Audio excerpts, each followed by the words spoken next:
Hi there, pre-algebra students. This is our video on sequences. Sequences, arithmetic, and geometric. When you use the word arithmetic, talking about the noun, which is the actual act of adding, subtracting, multiplying, and dividing, that's arithmetic. But when you use it as an adjective, it's arithmetic. So you accent the second syllable instead of the first. Third syllable instead of the second. Yeah, that's it. Anyway, that's what we're looking at is types of sequences. So let's start with definitions. Okay. A sequence is an ordered list of numbers. And in an ordered list of numbers like a sequence, each number is called a term. Each of those terms is going to be separated by a comma from the previous and from the next term. When the difference between two consecutive terms is the same, that sequence is called arithmetic, and that means you're adding a common difference each time in the sequence. So if it goes up by adding, that's an arithmetic sequence. But when the ratio between two consecutive terms is the same each time, that's a geometric sequence. That means you're multiplying to find each term, and you're multiplying by something called the common ratio. So these are all vocabulary terms you need to know. Please write the definitions into your notes. Okay, describe each sequence and find the next three terms of the sequence. So what we're going to do is we're going to describe the sequence as arithmetic or geometric, and then we are going to find the next three terms that come after the most recent one that's left there for you. Okay, so let's start with the first one. 6, 7, 8, 9. Well, what are we doing to find each successive term? Well, we are adding. Plus 1, plus 1, plus 1. So this would be an example of an arithmetic sequence because we are adding to find each successive term. All right, what are we adding? What is the common difference here? Well, we're adding the number positive 1. And the next three terms in the sequence would be 1 more than 9, 1 more than that, and 1 more than that. Okay, next one. Again, examine the sequence. So what I'm going to do is look at the numbers and I'm going to figure out what's happening. 4, 8, 12, 16. Well, it's not quite as straightforward as 6, 7, 8, 9. But I do notice that there is a pattern. And it appears that we are adding 4 each time. 4 and 4 is 8. 8 and 4 is 12. 12 and 4 is 16. So the common difference here is 4. And this is, again, an arithmetic sequence. What are the next three terms in the sequence? Well, take the most recent term, 16, and add 4, so that's 20. Add 4 to that, and then finally add 4 to that. Okay, next one. 1, 3, 9, 27. So examine the sequence and look at it. Well, 1 to 3 is adding 2. If it was adding 2, the next number would be a 5. So this is not a sequence where we're adding. So then look at it and decide, are we multiplying? 1 times 3 would be 3, times 3 would be 9, times 3 would be 27. We are indeed multiplying. So we are multiplying each time by, oh, forgot to change colors. Let's fix that. Multiplying each time, in this case, by 3 times 3 times 3 times 3. That is a geometric sequence. And that means our common ratio is whatever we're multiplying by each time, which in this case is 3. So 27 times 3 is 81. 81 times 3 is 243. 243 times 3. Well, 200 times 3 is 600. 40 times 3 is 120. 600 and 120 is 720. And then 3 times 3 is 9, so 729. Last one. Now this time our numbers are getting smaller. So that might make you think, oh, so we're dividing. No, you are not dividing. You can't divide. The definition of a geometric sequence is that you are multiplying each time. So you need to figure out what we could multiply by for each of these. It's not adding. We could add a negative. This would be adding negative 32, but then a negative 32 added to this would go down to 0. So this is a geometric sequence. And there is a common ratio. So what I want to do is I want to look at how can I find that common ratio if I don't see it automatically. What I want you to do is take a number and divide by the previous number and then simplify. That's how you find your common ratio. Let's do it again.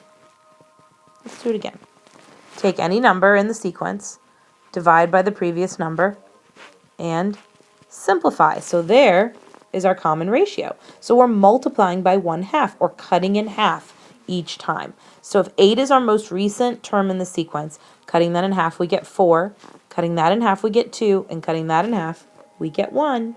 And then sequence or terms in that sequence after that would be fractions. Okay, so that's arithmetic versus geometric.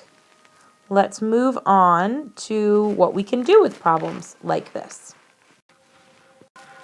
Okay, so the second kind of problem we're going to look at is where you're given the sequence and you want to find the nth term. In this case, the 15th term, and our sequence is 7, 10, 13, 16. Well, the first thing we know is that this is an arithmetic sequence, and you would not be asked to do this with a geometric sequence right now. That's something you'll learn later on down the road in a later math class. So this is an arithmetic sequence. And we know that the common difference here is 3. Well, in order to write ourselves a nice little function rule for this, what we're going to do is use n as the term number, and then the function rule gives us how we find the term, what we do with term number to find terms. So term number 1 is 7, term number 2 is 10, the third term is 13, and the fourth term is 16.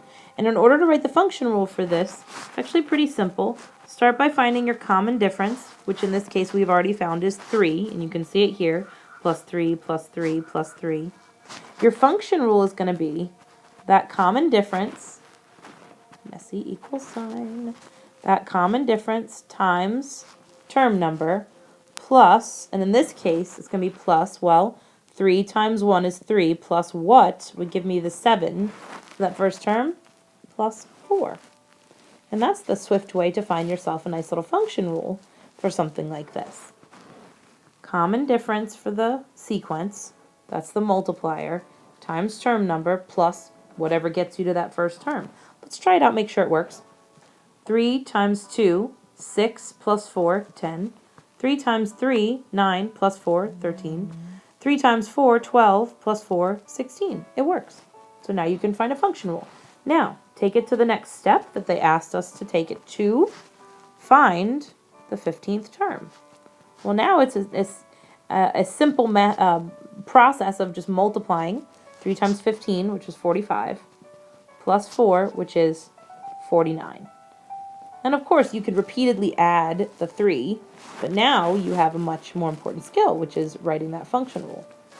Because, I mean, come on now, guys. What if I asked you to find the 115th term? You know, that's not something that we're going to be able to do easily by just adding 3 over and over again, just to point that out. All right, now for a real-world example. The diagram shows the number of square tables needed to seat 4, 6, or 8 people at a restaurant. How many tables are needed to seat 16 people? So this is a real problem someone might actually have to deal with. Let's actually go ahead and write this in terms of a sequence, term number, and then term. So as in 1 table seats 4 people. 2 tables seats how many people? 1, 2, 3, 4, 5, 6. And 3 tables seats how many people? 1, 2, 3, 4, 5, 6, 7, 8. And let's now write a function rule for this so that we can figure out how many tables we need to sit 16 people. Well, find your common difference. You're adding 2 each time, plus 2, plus 2. So the function rule for this particular sequence is going to be 2 times the term number. All right, 2 times 1 is 2 plus 2 would give me 4. Let's double check that. 2 times 2 is 4 plus 2, 6. 2 times 3 is 6 plus 2, 8. There's our function rule. Now, think about what they're asking here. How many tables to seat 16 people? 16 people would be the f of n. So we're going to replace the f of n with 16. And then we can solve this equation. Minus 2, 14 equals 2n. Therefore, n must equal 7. Need 7 tables to seat those 16 people. Okay, that's actually not that complicated a process. Check the next problem out, and you try it. Same exact idea as this one. Okay, start setting up the process, and I will do the same in just a moment. But you really should try to figure this out yourself first, guys, so don't let me do it for you. All right, let's get our sequence, terms, 1 table, it's hexagonal, that's 6 people. 2 tables, well, let's see. 1, 2, 3, 4, 5, 6, 7, 8, 9, 10. Oop, 10. And then 3 tables, seats. 2, 4, 6, 7, 8, 9, 10, 11, 12, 13, 14. Common difference here of 4. Adding 4, adding 4. So our function rule for the tables is going to be 4 times the number of tables plus 2. So 4 times 1 will be 4 plus 2 will be 6. 4 times 2 is 8 plus 2, 10. 4 times 3 is 12 plus 2, 14. That's right. And again, 22 people goes in for the f of n, because it's not a number of tables, it's a number of people. And in this particular sequence, term number is number of tables, and the actual term is number of people. Okay, I messed up. I just noticed. Oh, no, it won't let me change it. I hate it when it does that. When you change between tools, it won't let you erase. All right, subtract 2, we get 20. 20 equals 4n, divide. N equals 5. 5 tables. All right, so we should have a pretty good grasp of the basics. Let's go back to the beginning of what we were doing before for your last U-try. And arithmetic or geometric. For each sequence, state if it's arithmetic, geometric, or neither.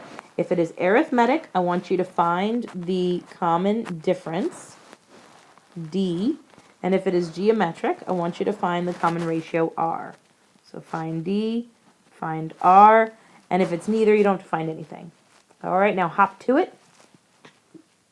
And all right, I'll start putting in some answers myself. Okay, so 1, 3, 6, 10, 15. So plus 2, nope, it's not that. Times 3, nope, it's not that. Neither. Now, what is the pattern? Plus 2, plus 3, plus 4, plus 5. Oh, it's adding 1 more each time. Okay, look over here to number 2. 40, 43, 46, 49, 52. Plus 3, plus 3, plus 3, plus 3. Arithmetic. And that arithmetic sequence has as its common difference the number positive 3. All right. Next, we have 4, 13 thirds, 14 thirds, 5, 16 thirds. Well, that's just evil, isn't it? All right. Well, 14 thirds is 4 and 1 third. 4 and 1 third. Right here. You see that? Because 12 thirds would be 4. So 4 and 1 third. So 4, 4 and a third. 13 thirds. Yeah. Yeah, because 12 thirds would be 4. Yeah, that's right. 14 thirds would be 4 and 2 thirds. And then 5. And then 16 thirds, that would be 5 and 1 third. Oh, I think I figured it out, guys. It's a little bit easier to see when you look at it like this now. Well, what's happening here? We're adding 1 third more. Not only is this arithmetic, it has a common difference of 1 third.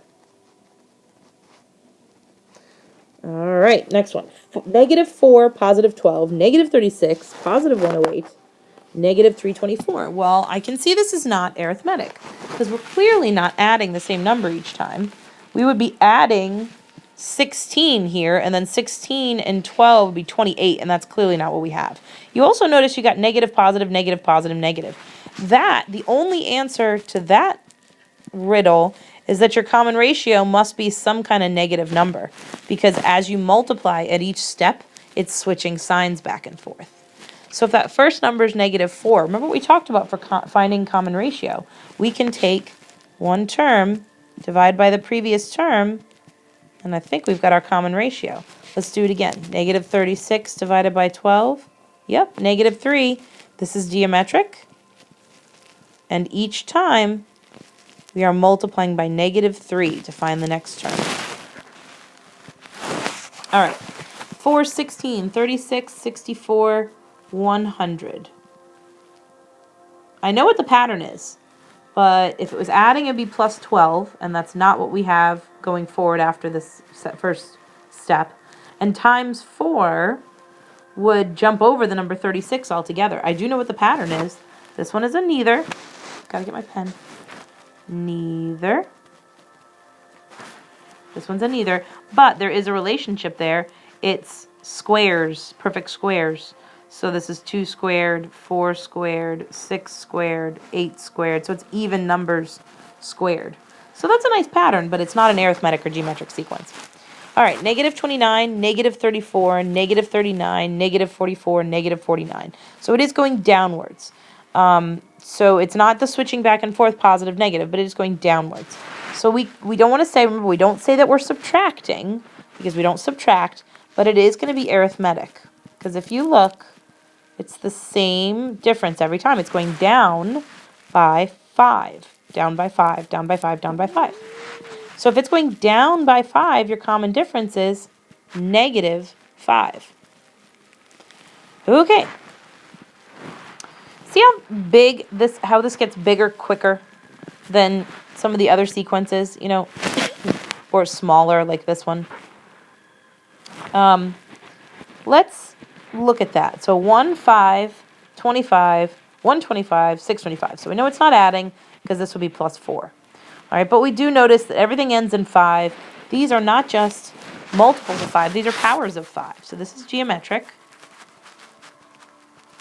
And this particular one is a common ratio of 5. And these are powers of 5. The first one would be 5 to the 0 power. Remember, anything to the 0 is 1. 5 to the first, 5 to the second, 5 to the third, 5 to the fourth.